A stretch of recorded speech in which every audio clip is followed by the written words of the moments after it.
On the 25th of July this year, I uploaded a video to this channel outlining how the rise of Islam in the West could play out adversely in the future.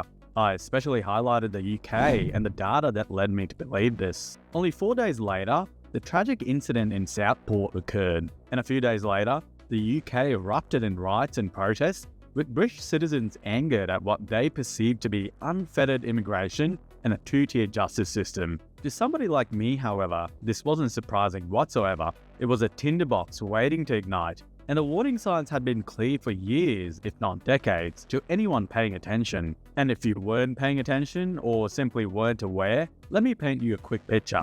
Over the past 2 decades, the UK has experienced an unprecedented influx of immigration. And of course, a large number of these immigrants are Muslim. From 1997 to 2020, immigration added around 7 million people to the UK population, accounting for over 4/5 of the total growth during this period. Just in the year leading up to mid-2022, more than 1.1 million residence visas were granted to non-UK nationals, a figure that's almost equivalent to the entire population of Birmingham, the UK's second largest city. According to Pew Research, between 2010 and 2016, 1.6 million migrants arrived in the UK, of which 43% were Muslim. This is contributing to skyrocketing house prices and making it increasingly difficult for young people to secure affordable housing. The economic impact of this mass immigration is also significant. For example, a study from University College of London found that immigration was costing the UK Treasury around £13 billion per year,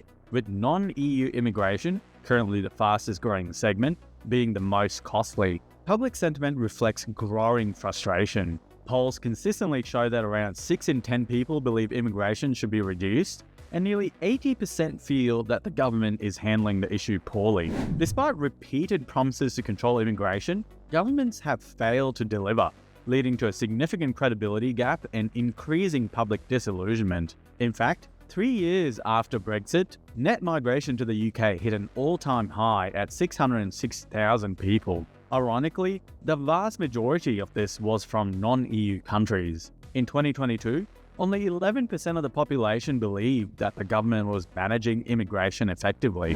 But the most significant concern lies within Muslim migration and its implications for British society.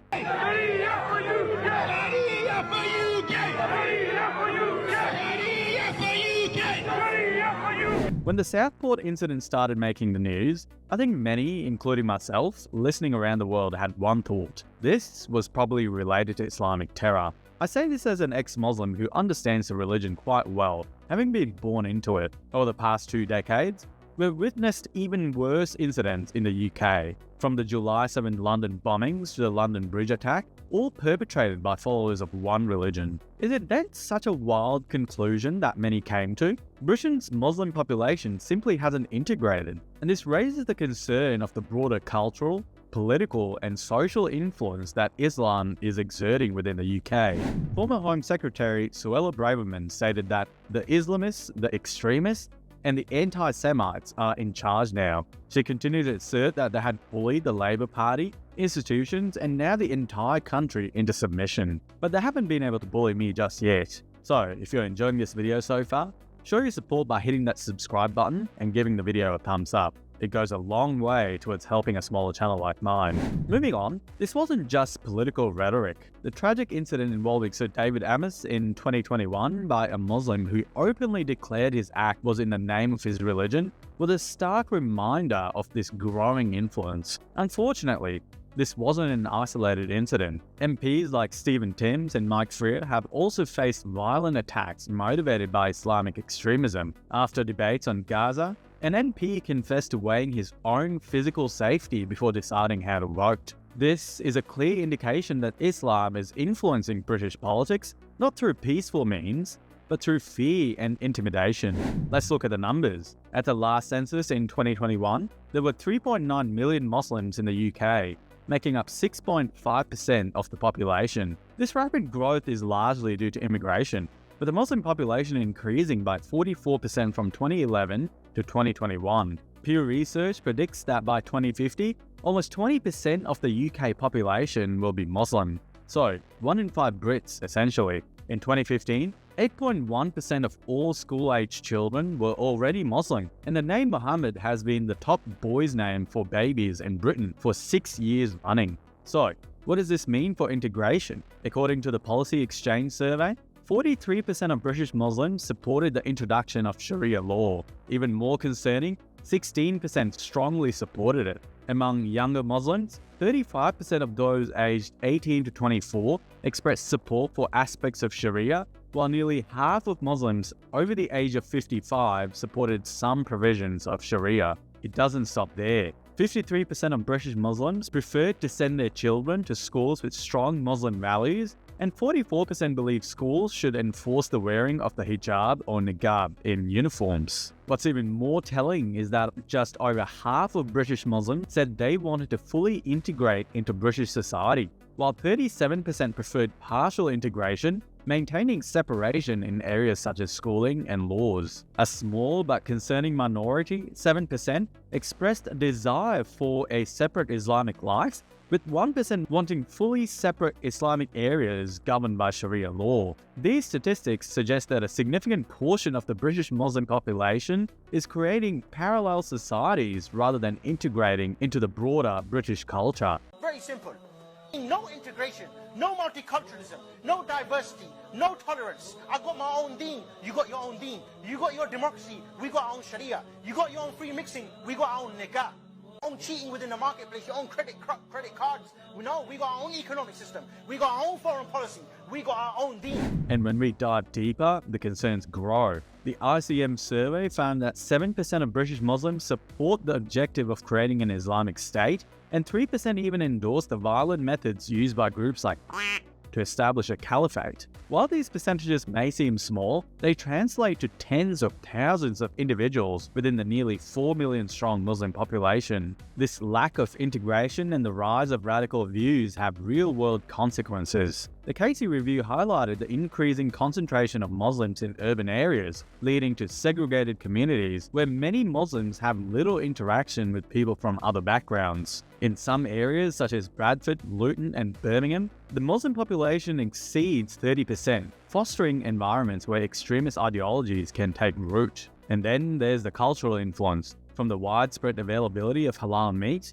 often sold without labeling, to the growing visibility of Islamic festivals. Islam is becoming a significant cultural force in the UK. The book Among the Mosques by Ed Hussein describes areas in Britain that have become effectively no-go zones for non-Muslims, where Islamic fundamentalism is the norm and where multiculturalism has failed. But it's not just about culture. It's also about education. Exam boards have rescheduled exams to avoid clashing with Ramadan, and Islamic schools have been found to contain extremist material. There have been several instances where Muslim parents have successfully imposed their religious values in schools, from enforcing the wearing of hijabs to protesting against lessons on gender equality and homosexuality. For example, in 2019, 600 pupils were withdrawn from a Birmingham school in protest of lessons promoting LGBT rights, a school where 98% of students are Muslim. And the problem extends into the prison system. Muslims are disproportionately represented, making up almost 20% of the prison population, with reports suggesting that extremist literature is being distributed amongst inmates, and Sharia courts are reportedly operating within the prison systems. Prison imams have been found distributing extremist materials, contributing to radicalization rather than rehabilitation. The presence of over 85 Sharia courts in the UK has created a de facto parallel legal system. These courts often discriminate against women and non-Muslims, with rulings that starkly contrast with British law. For example, a woman's testimony in these courts is often considered worth half that of a man's.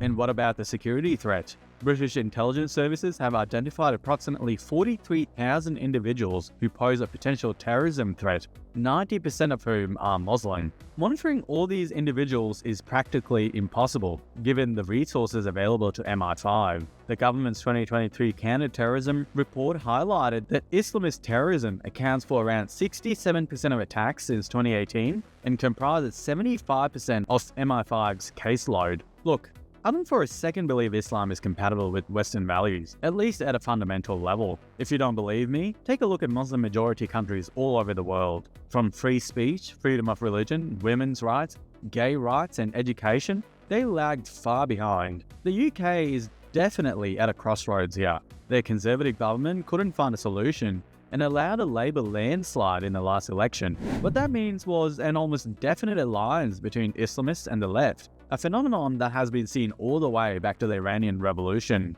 And now you're left with a government that hands out harsher prison sentences for making memes online, compared to crimes I can't even mention on this platform. This is going to get worse. The Muslim vote introduced sectarian politics to the UK, similar to that seen in failed states like Lebanon. In fact, it was rather successful. The group sponsored 5 independent candidates who were elected with significantly less votes than Reform UK. And guess what they plan on doing? For starters, introduce Islamic blasphemy laws via the back door by adopting a pervasive definition of Islamophobia. But the main goal was Gaza. With demographics playing a significant role within a democracy, it appears Muslims now do in fact have a serious say in how Britain's foreign policy will be conducted. Today, it might be Israel and Palestine, but what next? Especially by 2050 when 1 in 5 Brits are Muslim. Would there be religious freedom similar to that of today? What else won't you be allowed to say? And it's not just about speech either. It's about the very fabric of British society, the values that have defined the nation for centuries. When the influence of a particular group grows within a democratic system, their values inevitably shape the direction of the country. If criticism of Islam becomes legally indistinguishable from hate speech, where do we draw the line? We've already seen how effective the Muslim vote was in the last election. So what happens when this influence extends beyond foreign policy and begins to reshape domestic law? Will we see more schools imposing religious dress codes, more pressure to accommodate Sharia-inspired practices, and a greater push for laws that reflect Islamic values? By 2050, when nearly 20% of the population is Muslim, the UK certainly could look very different. Also, what about women's rights and their safety? All across Europe, this has become a major issue that's impossible to ignore now. We're already seeing troubling signs in the UK. The Rotherham crimes were covered up for years due to political correctness. Today, 60% of males in prison convicted of in the UK are Muslim. This is a shocking statistic, especially considering that Muslims make up just 6.5% of the population. I do fear that the UK could gradually start becoming a nation where religious doctrine starts to guide lawmaking, and where the freedoms that have been taken for granted begin to erode. This isn't just theoretical.